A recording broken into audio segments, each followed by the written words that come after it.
Hello, friends. Welcome back to Market Shares. I'm your host, Tony Blodgett, and as you can see, I have an awesome guest here today. This is Jeramy Poole, and for those of you that don't know Jeramy works in the space of social media, marketing, video marketing, primarily in the real estate space. And as you know, this is a passion of mine. I met Jeramy years ago. Matter of fact, the tables were turned, Jeramy, and I was on your podcast and when we first met. But we've done some business together since then. And I got to say, one thing about Jeramy's content, if you've ever seen it, is it is some of the best video content that you can have created for yourself in the mortgage space. So we've done some different events with my team, with my leadership team.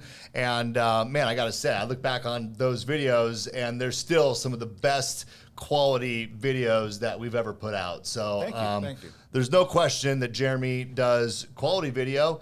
And so we're going to talk today a little bit about, social media, how it's evolving in today's real estate market, and video marketing. And I know what you do is pretty, I'll call it exclusive, right? I mean, people seek you out looking for a certain, quality aesthetic of content.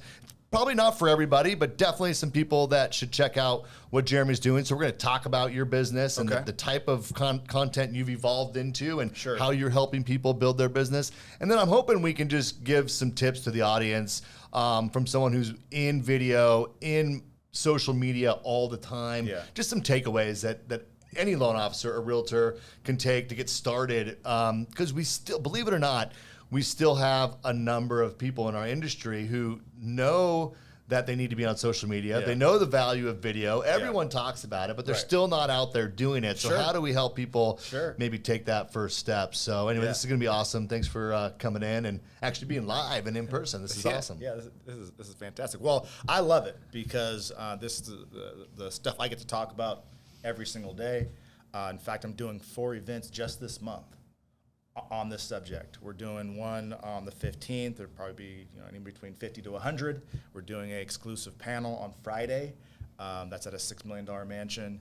And we'll have probably about 30 or 40 people there. Then we're doing another event on the 29th. That'll be probably a few hundred people. And so video. It's the hot topic right now in real estate, or really for anyone who's trying to expand their reach. So well, let's roll back the tape a little bit. And I mean, you've been doing this for a while, right? Yeah, I've been doing this full time since 2017 by accident. Yeah, I was gonna say you kind of fell into this. So maybe tell that story really quick, and then let's talk about kind of how it's evolved over the years. Okay, cool. I love telling that story. Here's why: is that I started doing video out of necessity. I was trying to escape obscurity. By that, I mean, I was running a tech company, a startup company in San Diego. Sold that, came back to Washington to get back into doing mortgages, which I did not want to do. I did not want to be a mortgage guy, right?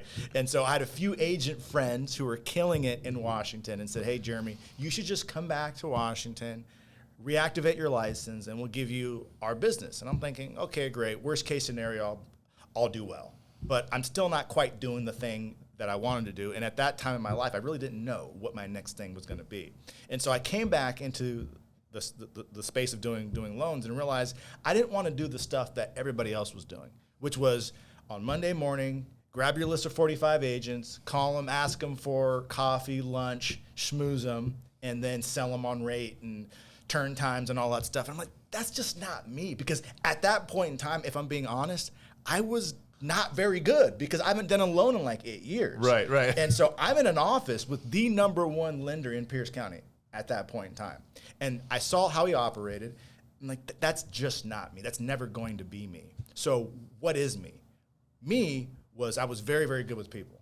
I knew that if I sat down with people, if I had an opportunity to be around people, regardless if they're their #1 agent or not, I think they would like me enough to try me out. So I thought to myself, what could I do that would attract their attention? Throw a party. So I had this crazy idea that I'm going to start throwing the sexiest, coolest, most attractive parties to attract the sexiest, coolest, most attractive people in real estate. And then hopefully they would be interested, like, who is this guy from nowhere throwing these mega parties? that was the extent of my plan. I think that's how I first heard about you. Sure. Was the parties. Yeah. Yeah. I don't think I went to one, but I definitely heard about them. Yeah. And saw they were sexy. And it worked. Like at that time, guys, like I was bald, I had braces. I didn't particularly like how I looked. I stuttered. I still do sometimes. But I thought to myself, how else am I going to introduce myself, genuinely introduce who I am, and start to evolve into the person I see myself becoming? And I realized that video was that opportunity. Like I didn't have a mentor. No one said, Jeremy, you should start doing video. It was just something that innately inside me, I had this intuition that was for me. So was it the part? So as far as getting into the video, if I remember correctly, like you recorded a lot. You created content from the parties, which is how everyone heard about the parties. Yes. So was it your videoing of the events that people said, hey, you do really good videos, or how did that work? Well, so at first it was just me using my cell phone. And so I would be at the venue that I just booked talking about how awesome it was going to be. Now, I made it sound way bigger at first than what it actually was. At first it was just my idea and me putting down $10,000 to have this venue. Everyone around me was like, dude, you're nuts. Yeah. Who do you think you are? Like, no one even knows you. Like, do you even have that kind of money just to be doing something like this? And the answer was no. No, I didn't. But by me taking that bold action, my branch manager and all the other companies I went to for sponsorship dollars were like, yes, we see your vision. You want to rent the biggest and most expensive venue in Pierce County to host your personal New Year's Eve party. That's amazing. I think that probably do well. And it did. We sold that thing out. I ended up bringing in like $80-something thousand from that one event as a no-namer. I literally at that point, I think I did like 6 loans. Right. You made more money throwing a party than you did doing loans. Right. Yeah. Right. So that happened. And I did a ton of videos with my cell phone, just amateur hour, complete amateur hour. But I did a bunch of them. And I spent about $900 on an ad campaign targeted towards agents. And it just worked. It just worked. And so after that, my intention was the people I was interested in were primarily Bellevue, Kirkland, Seattle, even though I was down south. I wanted them to be interested in me. And that's exactly what happened. Is after that party, people were contacting me, the top lenders, the top agents, the top builders, not necessarily asking me about my lending career. Right. They're just like, who are you? How did you afford this? What is your grand plan? And in that, I realized that if you're willing to be naked and be honest with people, I told them the truth. I was trying to impress you. I was trying to get your attention. Right. And outside of that, I was hoping that you would invite me to get to know me as a person, not because of my... But you were still looking to secure mortgage business I at this was. time. Yeah. I was. And since I took that approach of not asking for mortgage business, it always led to business. Right. And so I never talked about them where their business was going or how can I earn their business. I never talked about that. But every meeting led to, well, how can I help you, Jeremy? Well, I'm a mortgage lender. Well, tell you what, I have a client that I think that would vibe with you. Right. And that led to business. Yeah, yeah. So how did this evolve into then doing video for people? So after that New Year's event, I wound up launching a podcast. So after having several conversations with some of the biggest real estate agents in the space and realizing that most people, to achieve a certain level, have to go through some really terrible things in life. Yeah. Bankruptcy, the crash, divorce. All these people that I had lunch with and became friends with told me that, man, at one point in time, I dealt with addiction. I dealt with my wife leaving me. I dealt with all these terrible things. And so I started a podcast called The Moment. And that was a genuine interest. Yes, I was hoping that business would come from it, but I was genuinely interested in sharing those beautiful stories with the world to inspire and motivate. And I think because people can sense that I was 100% genuine and focused on being a show host and being a lender was sort of on the side, that attracted a lot of great people. And, you, right, for instance. And then after doing the show in New York, doing it in Scottsdale, doing it in Florida, doing it, all over the country. A friend of mine, Mike Dorman, who passed, at the time, he was the #1 lender in Pierce County and was for like 7 years straight. And he called me one day and he said, look, every time I talk to an agent, your name comes up. Not because of you're a lender, but because of your marketing. Right. You should consider launching a marketing company. I'm like, dude, I'm not a marketer. He was like, what are you talking about? Right.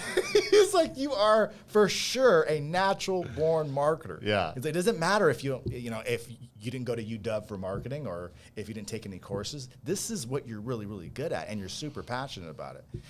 So he said, tell you what, I'm doing a mastermind every month. I have about 150 agents that work with me exclusively. And bro, just to be honest with you, they are consistently asking if you will come in and do a piece. And I said, well, I don't know what I would talk about. And he said, just tell your story. Just tell them how you had the idea of doing the event. You used video, you sold it out. Then you did the moment, and then you did the moment live, in which we were able to sell 384 tickets between $250 and $1,000 per ticket for a one-day event just for a podcast show. Yeah. It just goes to show you like what you can achieve using video, especially if you go all in. Right. And so during that event, I didn't know what to teach because I didn't feel like I had anything to teach. I was just following my passion. And so I told them that and walked them through and asked them a question in front of, I think it was like 37 agents. And I said, who here knows me? And everyone raised their hand. I was like, probably not because of lending. And then they said, no, not because of lending, because of your videos and events. And so I just kind of went through this timeline of how I evolved and how I continuously invested and got a massive return on my investment. I'm talking about it changed my life. Yeah. And at the end, I was offering a video business card. At that point in time, I think I did one, and I charged about $4,000 to do it. And Mike said, hey, if you guys want to hire Jeremy, put your name and phone number down, and he'll call you. And I said, at that time, I didn't think anyone would pay me that just because I never charged anyone for that kind of stuff before. Right. So I didn't think I was worth it, really. Right. And I said, look, don't do me any favors, because if you put your name and number down, I'm going to ask for a check up front today.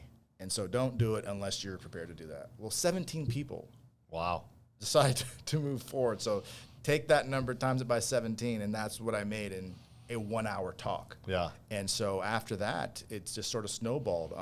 Other companies, Keller Williams, Guild, a ton of different companies started contacting me, asking me if I can do workshops for them. Yeah. And so I would just tell my story, try to add value, and that led to, hey, can we hire you for this? And next thing you know, I had a team and a studio and yeah, I mean, when we launched here at New American in the Northwest, I mean, you helped us do our video promotion and had all of our managers in, and, you know, we might have stopped by the boat at one point. Yeah. May have. But yeah, no, I mean, I think what you do really well is not just the video.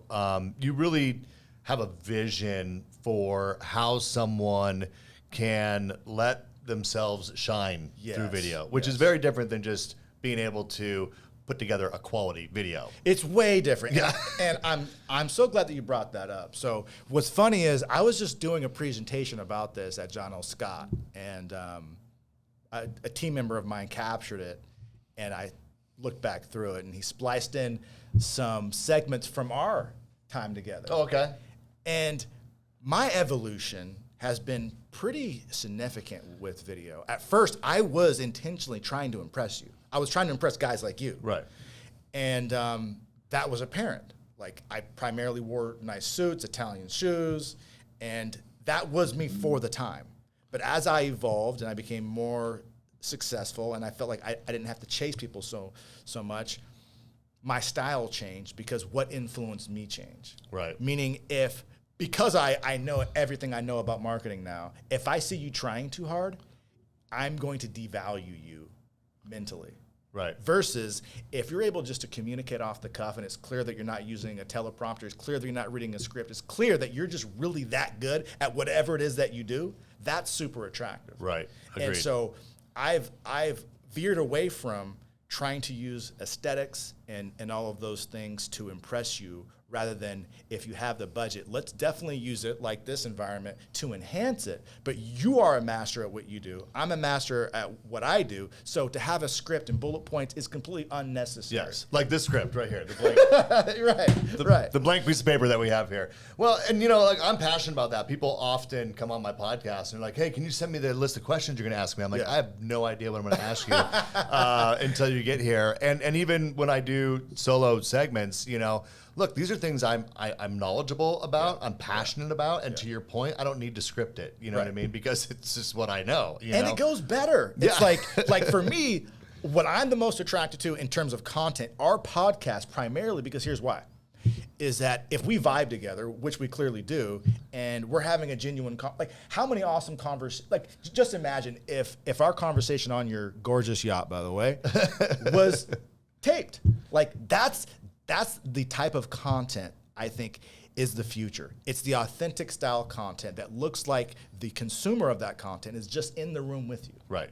Not that you were necessarily talking direct to them and trying to sell them. Right. I like content that is 100% marketing. It's designed to influence, but it doesn't feel like marketing. Yeah. You know? No, I agree 100%.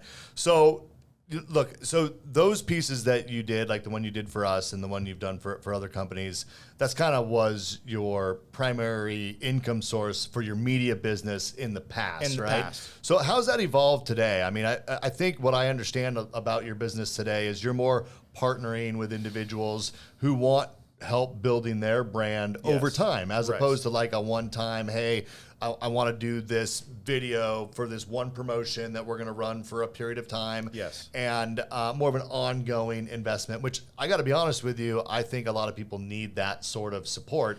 So maybe talk us through kind of how you help individuals today, kind of who that target, kind of that perfect, candidate might be. Sure. And then we're going to go into, okay, maybe someone isn't at the level where they need a Jeramy Poole, supporting their social media strategies, but what could they do to maybe have at least some type of video and social media presence, sure, even if they don't have a full-time support, something like you. So let's talk about your business as it exists today. Okay. So my strategy has become much simpler in the sense of with every meeting, consult, creative brainstorming session, it's simple. It's problem solution. Okay.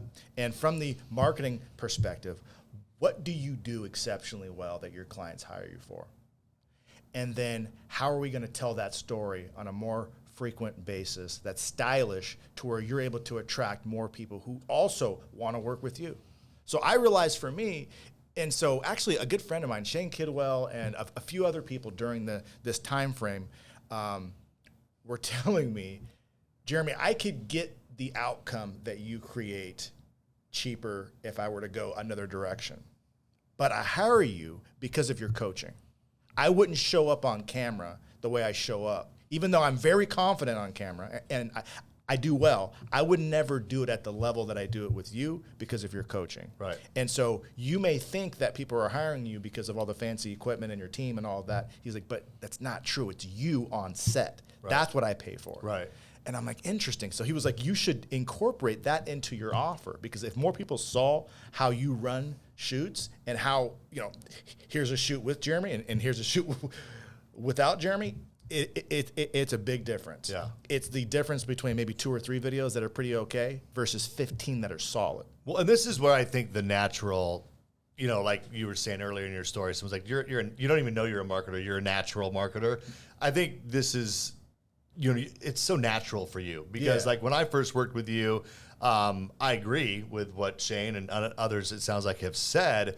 But I don't think that you even knew that you were doing it at the time. No, I had no idea. Yeah. I had no idea. I just enjoyed it. Right. And so I like working with people that I'm impressed by and that I genuinely want to be your friend and I genuinely want to help you. And it just so happens that the vehicle I use to make money is the vehicle that I really enjoy doing anyways. Yeah. Like I would do this stuff for free. And it just so happens that I have a business that does it. But I like to find things that I am genuinely impressed by, that I am attracted to, and then share that with the world. Right. So rather than like, let's create a product that does this, it's more so, what is it about you that is super special, attractive, sexy, marketable, and then let's build an ongoing campaign around that. So you're really good at taking someone's already, the talents they already have, the passions they already have, and then helping them exemplify that on camera. Amplify it 1,000%. Yeah. Because what's going to happen to you if you have a budget and you start doing some content creation? Number one, you're going to get a positive reaction just because you weren't doing it. Now you are. Right. That's awesome. But you're going to burn out if you're having to manufacture, meaning if you're having to show up on camera being somebody that you're really not that person and you really don't enjoy that process, you can keep this in or whatever, but I'm just going to say, I tell people this all the time, men and women. Creating content is a lot like having sex. Okay. If you don't love it, you're doing it wrong. There we go. We're not going to cut that, by the way. We don't edit market shares. Because like this, it's like it should be a genuine, authentic dialogue you're having with your prospective clients, your clients. Talk to the camera like you're talking to a good friend. Right. And so, meaning, if you know a good friend is going to watch your content, then you probably shouldn't be lying. Right. You probably shouldn't do one type of loan and then act like you're an expert. I tell people all the time, stay in your lane. Yeah. That lane, that one little lane is very, very wide. So yeah, and this is a really good point. So I think that once you get on video, we all have that, like, totally. We have our self-conscious, yes. and sometimes it's our friend and sometimes it's not. Often not. But you often not. But in some ways, like, when you're not being authentic. Yeah.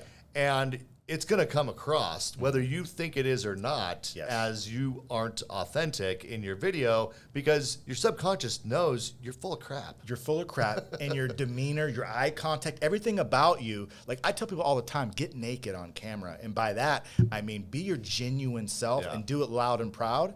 Because if you do that, I promise you, once you go back through and you watch that content and you take the shackles and the training wheels off, which is a prompter, and you just get that clutter out of the way and allow the real you to come out, you're going to be proud of who you show up to be on camera. How often do you find that when you first start working with someone, it's like impossible for them to do that?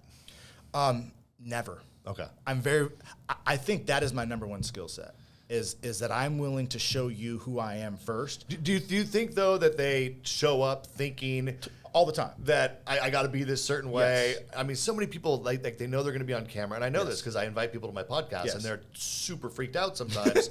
And I'm like, look, we're just going to talk. It's just going to be chill. Yeah. But it's the same thing when you're creating content. Sure. You just need to be yourself. You need to be relaxed. And but I bet a lot of people show up already stressed out, or they've already kind of in their mind said, this is the persona that I need to represent on camera. And then you get there and you're like, no, this is not working. I mean, does that happen? Well, it hasn't happened in a long time. Always, I mean, even me, I was nervous to do this. Like, just because I want to do a good job. Right. So there's that element should always be there. But what happens is that because most people I work with are already very, very successful, they're used to running the show, and they're used to things going very, very well for them. And I tell them, just because you're a Toastmaster, just because you did a talk in front of 5,000 people, that's completely different than talking on camera. Yeah. So I want you to show up as a student and be comfortable and be willing to fail in front of me. Yeah. Because I'm going to build you up from there. But if you come to the shoot thinking you're King Kong and you start to screw up, that's really hard to to come back from that unless you're humble. Yeah. So I've done shoots with people that that could hardly say their name. Right. Because they show up a certain way and they weren't willing to be humble. Yeah. And even after 60 takes, they had to quit. And that's kind of what I was getting at. Yeah, people show up and they want to be this certain way, or they have it in their mind. It's like, just be yourself, Well, I mean, what version of you, right? Right. What version of you? So I tell people, be the version of you that your girlfriend knows, that your buddies know, that your parents know. That version, who's vulnerable but yet strong and confident, that version of you is the most attractive. So this is a funny story, and I told it once on here because I had Renee Rodriguez as okay. On, and Renee. So I did an event with Renee, and afterwards we shot some video afterwards that I was going to use for my social media or for other things. Sure. And look, I'm very casual now. Like I've gotten into my own, look, I'm comfortable on camera. I do this podcast every single week, and I don't need to wear a suit and tie and be all buttoned up. But for years, I was suit and tie. Always. And I was Me too. Yeah. And I was in a boardroom, and I was, ran a mortgage company and all that. And so I could be pretty intense. Yeah. Turns out, I've been told. Sure. And so I was doing these videos with Renee, and this falls right into what you were just saying. And we're doing this, he's kind of asking me some questions, and I'm giving my answers. And he just stops me, right? And he's like, Tony, just hold on a second. He's like, you have kids, right? And I'm like, yeah. And he goes, how old's your son? I'm like, I think at the time he was, whatever, 8 years old. And he goes, call your son. And I'm like, what? That's good. He's like, just call your son. That's good. And I'm like, okay. And I call my wife. And I'm like, hey, is Mason there? And, Yeah. oh, hey, buddy. And I'm talking to Mason, right? And I hang up the phone, and he's like, okay. Now, the way you were just talking to your wife and your son, like, talk to me that way. Talk to me that way. Talk to the camera that way. Right. And this is kind of what you're getting Sure. at, right? Sure. It's like there's this way that we conduct ourselves Yeah. with our spouse, with Yeah. our family, like Yeah. you were just saying. And I mean, he literally stopped me in the middle of a video That's shoot genius. and made me like, you might want to use that one. No, that's great. So what we do, and my team knows this, like we're talking to each other without talking to each other with the client, and the client has paid money, Right. and they want a certain outcome. My thought process is it's always my fault. If it goes incredibly well, it's my fault. If it doesn't go well, it's my fault. Okay. So what I'll do is if I can tell they're really struggling, I say, okay, off camera, and then I'll have them like tweak the camera, but then tweak the camera right back. Oh, there you go. And then just start talking to them. It's like, so, and then we'll have a dialogue, and then I'll turn that dialogue using trigger questions that I already had planned to ask them off camera to get them to talk to me. Because they think, yeah. And then I show them themselves being themselves. And then they're like, that's brilliant.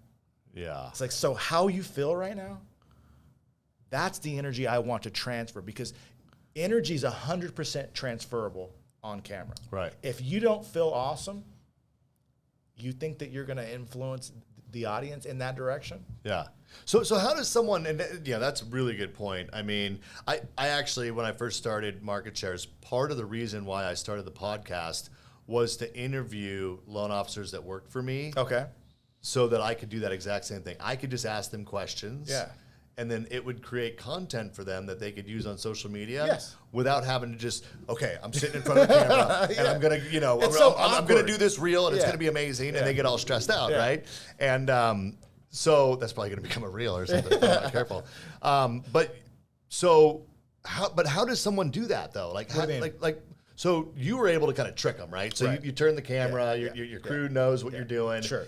And then you bring it down and like, look, let's just talk about this. Yeah. And but what if someone's doing their own content, right? Sure. They got their iPhone out, Sure. they're getting ready to do content, and they're just Yeah. in their head. And you see their videos sometimes. Yeah. I mean, they're in their head. They're absolutely in their head, yeah. What exercises, or can you think of any advice you could give someone to just how they can put themselves in that right mental state to be ready to do that reel on their own? On their own. Okay, so number one, I hate filming content on or by myself. Right. I would say I crush it on camera now, okay? When I have other people filming with me. Because even though there's a person standing behind the camera, I'm staring at the camera, but I still feel comfortable because I envision people behind that lens. I tell people, I want you to flirt with the camera. Because if your eyes are just stale, that is exactly how the audience is going to feel. Versus if you lighten your eyes or make your eyes more excited, that's going to come through on camera. Next thing is, content should be fun. Creating content should be fun, and so try to establish a content partner. So let's say that you're a lender. Find an agent partner. Ask them questions, and then you ask them, or have them ask you questions, and vice versa. To where you guys meet up twice a month, every week, and you guys establish a set of questions that you want to ask each other. That way it's fun, and that way you feel like you're talking to someone. Right. For me personally, I feel very, very awkward still filming by myself. I'm not an actor, and so I don't enjoy that. So if I was assigned to go create content by myself, I can certainly do it. I can fake it, but I don't enjoy it. Yeah. If someone is in the room with me, I can treat that as a fun exercise and really just allow the best version of me to come out. So I would say that if you don't have a huge budget, but you're wanting to create content on a consistent basis, number one, especially if you're a lender or an agent, that's a great opportunity to build a deeper relationship with someone you're already working with and establish a content partnership. You create a list of questions that you want them to ask you and vice versa. I like that. And you can do that with your cell phone. Yeah. Yeah. So yeah. Well, I think the other thing, like you kind of said it, is that you like when someone's behind the camera. I do. I think you can act like someone's behind the camera. Right? You absolutely can. Just think about an audience or a person. Yes. That's behind the camera that you're having a conversation with, and you're looking through the camera. Well, you have to. Like for me, I think it's a little bit easier for me because I'm very much a visual person. So I create an image of the exact, like even for content creation campaigns, I literally don't say, who's your target demographic? It's between this. No. I want to know Tom is 6'2", he makes $2 million a year, he's a builder, he went to Yale. Like I get very granular and very specific on who you're trying to target, and then I create content that is specifically going to influence that person. Yeah. So I think that's good advice. So for anyone listening to this, create that avatar of the person you're talking, the person. Yes, speak to the person. Right. Speak to him. Dress appropriately. Have your music be aligned. Have your background be aligned. Most people just, listen guys, I love this. It's so simple, but it's so true. The goal is never to create content. The goal is never to make more videos. That was never the goal for me. The goal is to influence more people. And video just happens to be the best vehicle to do that at scale. Right. So my intention was never to put out more videos than everybody. I just realized that on a one-on-one or a group setting, I do very well. And how can I scale that? Through video. Video and social media. It's really that simple. And so if people like the real version of you, why would you change that? Right. Discover what it is about you that people like, and then show up like that at scale. Right. Okay, so let's get back to what you're doing today for people. Okay. So if someone engages with you, so you're working with individuals, Correct. Right? And entire companies, yeah. And for ongoing kind of Correct. content, Yes, right? So yes. like a subscription based kind of of an arrangement. Yes. So you're not just helping them with a big event. You're putting together, I would assume you're creating content, probably doing a content day that's going to give them content they can use throughout the month, and Absolutely. then you do that every month. Every single month. Yeah. So let's say we'll take a builder, for instance. We will sit down and have a consult every single month about 2 weeks prior to the actual video shoot. And my consult session starts with this. What is the good news that's happening inside your business right now? Who are you currently working with? How is that going? Do you want more projects like that? Do you want less projects like that? I want to understand what's going well, the truth, and then share that with the world. A great marketer recently, I just heard, he said, I spent all this money, I made all this money. At this point in time, he was worth about $1 billion. He said, I've changed my marketing strategy.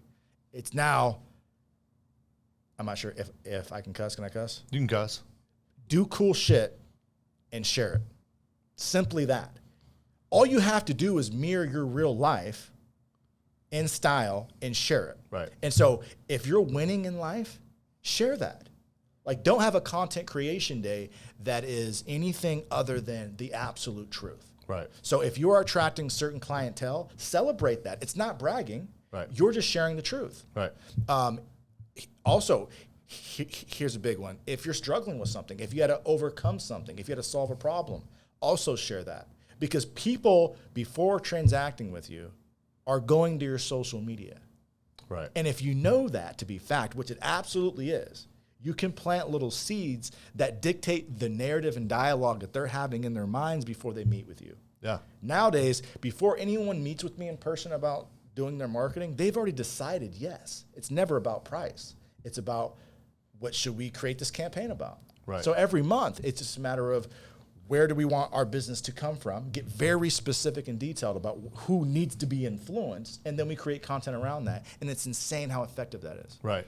So if someone wanted to engage with you for monthly services, like just an individual realtor, loan officer, or someone like that, for you to run, help them create the content. And this is like you do a full content day. Full content day, 5 hours. We usually get between 10 to 15 videos. Yes, 10 to 15 videos in about 5 hours. I also have a second shooter getting B-roll, and then he'll also switch up and then get lifestyle photos as well. Our target for every one of our lifestyle shoot days is to create 30 pieces of content. So let's say that you're a lender and you also have listings. I have a content creation team that is dynamite with creating graphics that will promote all of your listings, all of your partners, all of your events, because we want to have a piece of unique content to post every single day on every single platform. And that's a $3,000. $3,000 to $3,500, all depending on who's going to be on set. Right. Okay. So this is someone really, I mean, that's not inexpensive, right? It's not. It's not. But you're getting a whole lot. You're getting a whole lot, and it's high quality. And it's, yeah. Yeah. I mean, you're getting professional. You're getting professional everything. Yeah. Yeah. I like that. So for those people that are like, hey, I'm not ready to invest $3,000 a month. Let's just talk about some basics on social media and video. Like you mentioned, you want to have a piece of content that can go on every platform every day. Every platform, every single day. Now, it all depends on what you're trying to achieve and where you are currently at. So what if someone has no social media presence? Yeah. How often do you think someone, I mean, you think as a best, I mean, if you can do it and you can create good content, sure, you should be putting something out every day. It just depends on who you are, or better yet, who your audience is. Okay, so we have a smart home company. They specialize in doing very, very high-end smart home installs, usually starting around $250,000 up to $1 million. And their clientele, to do extremely well, they don't need a ton of clients. Okay, and so the type of content that we create for them is very detailed, very specific, and they don't want to be posting every single day. Even though that we're handling all of that, they want maybe 1 or 2 posts a week. Again, because they understand the things that they're doing, they only have to work with a few people to make a lot of money. And when those people go to their social media accounts and their personal accounts, they want them to see certain things. So for them, it's unnecessary to post every single day. Versus realtors, for instance, we so happen to work with the #1 realtor in King County in terms of volume. She's selling about, her and her team is selling about a home a day. And so there's a lot of listings. On top of that, they also want to be a resource for their buyers and sellers. They work with a lot of folks who work for Google, Microsoft, so on and so forth, at a certain price point. And so they want to be putting out content that makes them be a resource in the sense of, here's how we would handle this situation or jump over this hurdle and all that good stuff. But again, it really just depends on who you're trying to influence. I don't have any rule of thumbs of like, you have to post every single day or everything works for everybody. I don't believe that at all. I think it's a matter of getting crystal clear on who you're trying to influence and showing them what they need to see in order to reach a conclusion that if I think about buying luxury, I think about this person. Yeah. But we all know, if you're on social media, there's certain people that you watch their stuff and you probably see something every day, right? There's just certain content creators that they're putting something on every day. And the reality is I'm not often scrolling through my feed and seeing 3 days ago content. No. You know, because there's so much new content. It's That's all absolutely usually right. pretty fresh. So if you want to stay in front of people's eyeballs, the more the better. And it's pretty aggressive. Like, it just depends on what you're trying to achieve. Listen, most people think of video, Instagram, TikTok as social media platforms. They're not. They are not social media platforms. They are the new entertainment networks, okay? These platforms make money by keeping us intrigued enough and to have our eyeballs on our phones so that they can sell more ads.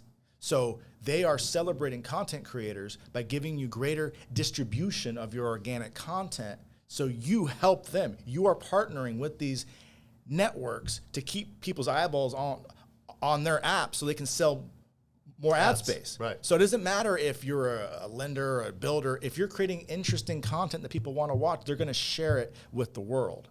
And if you want a bunch of inbound inquiries, opportunities, business partners, hands down, the best way to do that is on Facebook, Instagram, TikTok, LinkedIn, YouTube. There's no question that one of your videos is probably going to get a little more eyeballs on it, meaning someone's going to watch it a little bit longer than a very standard iPhone video. Totally. And that's why you're like, quality matters. It's like professional quality content. Absolutely. And again, that really, you have to get clear on a few things: budget, optics. What do you want people to think of you right from right from the get-go, guys, like when I first got into doing content, I'm not going to tell you how much money I had in my bank account, but I'll tell you how much I spent that year. I spent $70,000 that year as a solo loan officer who was not killing it in the business of lending. I spent $70,000 of my own money on promotion and video, and that turned into a heck of a lot more than that. Yeah. So my ROI on year one was massive. Yeah. And I never turned back. But you went all in, and because just like going to the gym, you can't expect to work out once a week and then see this huge improvement in your life. And for me, I went all in and I got a big response. And so for anyone who's wanting to do this, especially if you're in business, especially if you're selling a super high, $3,000, $1,000, over 4, 5, 6 months, you can do some damage in the marketplace, capturing market share. Yeah. Like, well, there's some people that we all know, like Grant Cardone, and Bradley, sure, and these guys, they're household names today.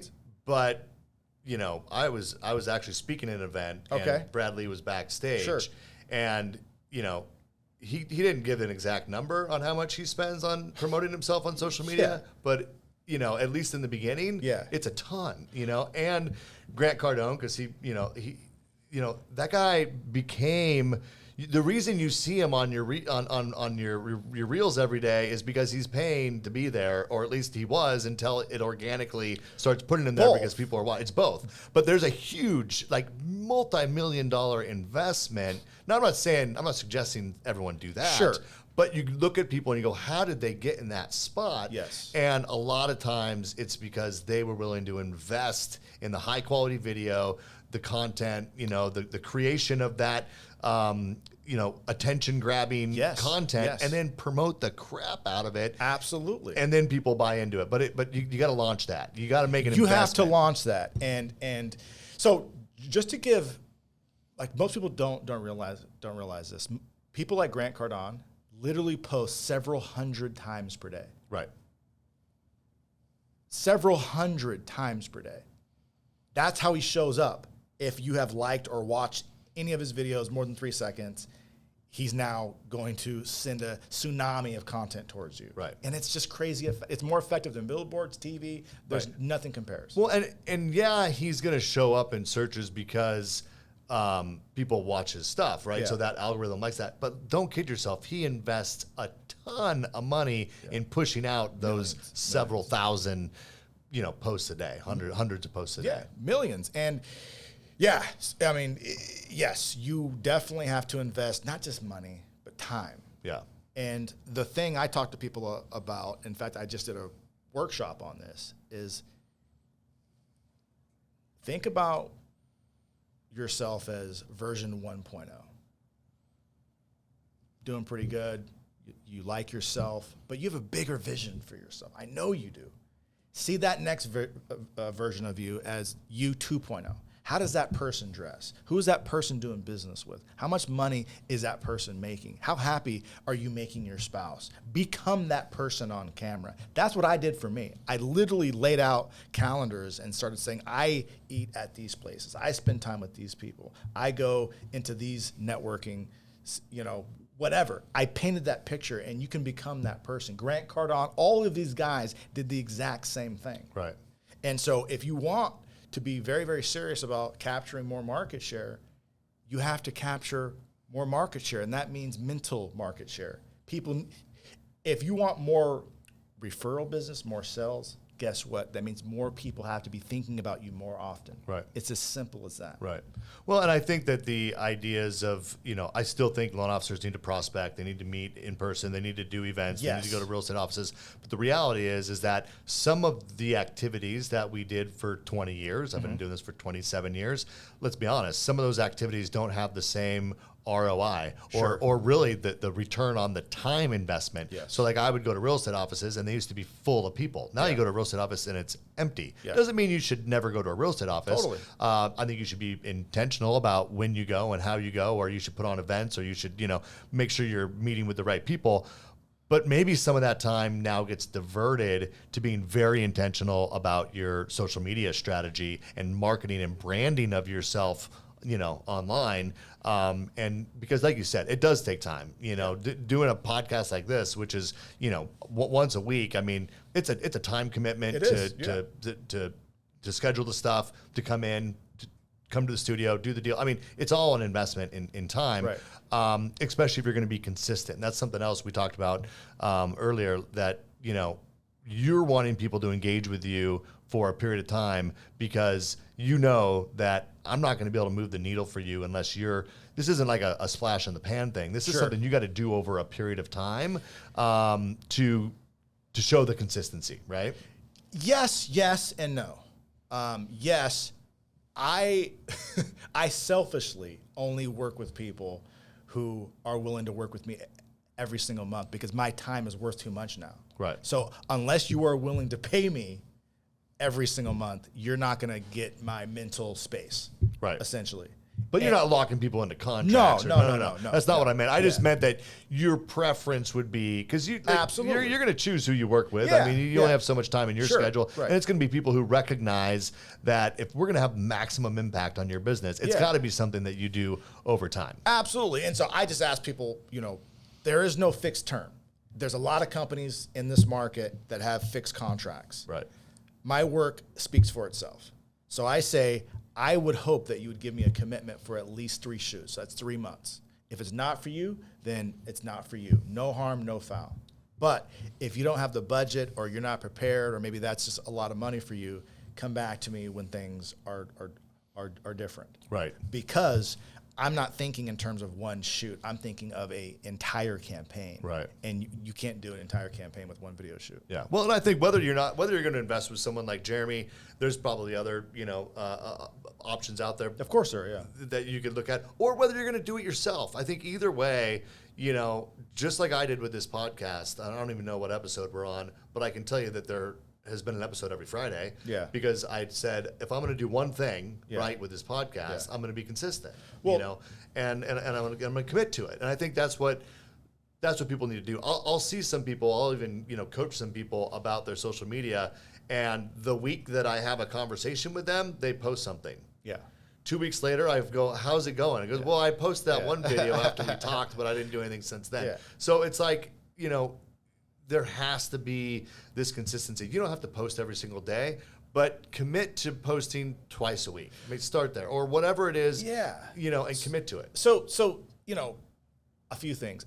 I tell people, see social media as a reflection of who you really are. So imagine you have a great meeting at a networking event. You guys have a great connection. You talked all night long, and you left there, and you feel great about that person. And then day 2, you still feel good. And then day 3, the memories start to fade. And day 4, next thing you know, it's day 67, and then you see that person again at another networking. Like, I thought that we were supposed to meet.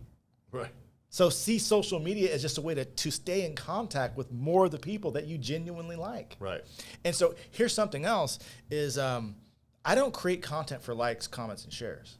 I create content to grease the wheels for those individuals who are already thinking about working with me, or for those individuals who refer me, that if they go to my page, it aligns with what they heard about me. So once they do reach out, that conversation is, when do we get started? Not how much and can you send me your work? Right. So think about the strategy for content. A lot of content creators are selling likes, views, and comments. That's going to happen anyways. I'm more focused on who do you need to influence and what type of content do we need to give them that would then prompt them to think about you when they have a need in that arena. And I think that's what makes us very, very different. And so in terms of it taking a long time to see a return on investment, no. My clients are seeing a huge return on investment on first shoot because I'm not creating content for the masses. I'm creating content on, if you're a lender, where is your business going to come from this month? And if you were to get more business, who is it most likely to come from? Well, Johnny over here sends me some stuff. He's currently sending business over here. But if I can get all of his business, I would get even more. Well, I'm creating content for Johnny. I'm creating content for those types of people that he has in his life, that are in his scope sites, that if we were to target them, that's going to nudge them closer to him versus another company. That's how I'm creating content, and it works like a charm because it's real life. It's not like, we're just trying to market to all agents. No, be specific. Where are they? Who are they? What do they need to hear from you?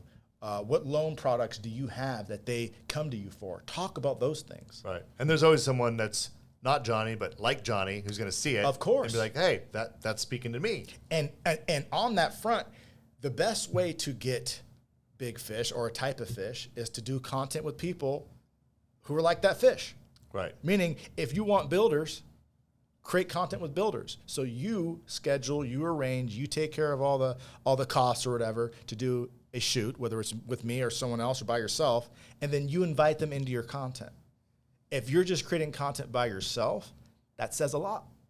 Versus if you're inviting other people into your content, like a podcast. Right. That's why podcasts are so incredibly impactful. Yeah. Because it automatically validates you as an expert. Right. And me. It says the fact that you invited me says a whole lot about me, and the fact that I came to your podcast says something. And so most people, most average consumers who are consuming content don't understand of what's actually happening to their brain as they're watching content. Right. So if you see Grant Cardone on a yacht, then on a plane, then doing events, and then he shoots a video that's grainy and ugly, and it looks like he's holding it his cell phone by himself, that's all very intentional. Right. That's all very, very intentional. Right. And so I realized for me, observing guys like him and how they marketed, is that he's going to show you, for me, there's nothing more attractive than, yes, I can do the super high-end video. Yes, I have the $50 million plane. Yes, I speak in front of 20,000 people. But I'm also going to talk to you from my cell phone when my hair's messed up and I'm sweaty and I just left the gym and I say words wrong. Yeah. That's when people really fall in love with you. Yeah. So I like to really focus on creating content that is accidentally awesome. Yeah. What that is it looks like you are just so incredibly comfortable with yourself and you're so good at what you do that you don't need a script. You don't need any preparation. And yeah, you're going to make mistakes, but that's what makes you charming. And that's why your friends and family love you. Because yes, you do have all of these special skills and talents and gifts, but you're also a goofball. Yeah. You're also not perfect. You also stutter sometimes like me, whatever the situation is. But if you're willing to get naked, is what I call it, and be your full, genuine self on camera, that's when guys like Brad Lee and Grant Cardone blow up, is because people see that whole picture and they fall in love with it and trust it. Yeah. Yeah. Well, I think we'll end it there because that's the ultimate goal, right? Like that's an area that I haven't really pierced very well. Like I do the podcast, I do some other curated content, but I don't do a lot just off the cuff, you know. Yeah. It's something that I want to do more of, and I don't know why. It's not that I'm not comfortable doing it. I don't know. I guess I just haven't like built it into my routine yet. But I think we all have areas, regardless of where you're at in this journey of creating video and social media content. We all, have the next steps, the version 2.0 of ourselves. And for me, maybe I'm on version 2 or 3.0, but maybe it's 4.0 that I'm looking at next. And maybe you're starting from scratch and just looking to get going. But you got to start somewhere, and I think this was a great conversation, and hopefully people took away from this some nuggets, some ideas that you can use, whether you're just getting started, you've never done, maybe you don't even have social media or do video, or you have it and you only use it to like spy on other people, like you're not creating any of your own content. Or maybe you're at the level where you're like, I need to hire a Jeramy Poole and spend $3,000, $3,500 a month, and really take what I'm already passionate about. You're financially successful. You just haven't created that strategy. Someone like Jeramy very well could take you to that next level, or maybe you're in between. Then seek out those mentors, that advice, or that confidence that you need to get your video game going. Start a podcast, whatever it might be, to get yourself out there. And then once you're going, you can decide, based on feedback, based on your own kind of review of how things are going. Do I want to make tweaks? Do I want to make changes? Like I want to add more phone type videos. I want to add more of that, kind of raw content.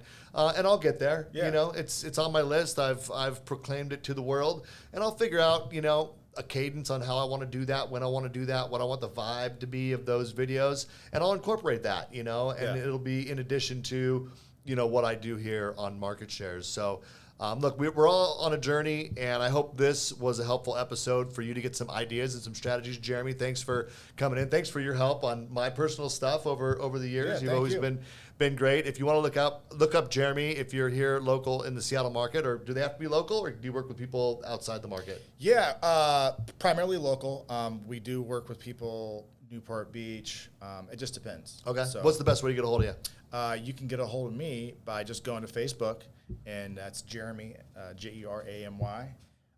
Last name Poole, Poole, and just shoot me a note. So Jeramy with an A and Poole with an E. That's right. That's the hard part. Don't miss the A. Don't miss the A. All right, guys. Well, thanks again for your time and attention here on Market Shares. As I tell you every single week when we do this, look, I love the subscribers and the shares and the likes and all that stuff, but really how you can help me is by letting someone you know in mortgage and real estate know about Market Shares, because that's going to help me more than anything. A personal referral saying, hey, check out this podcast. He's always got some cool people on there. He talks about some cool stuff. That would be the most helpful thing, and the thing that I would ask for from you.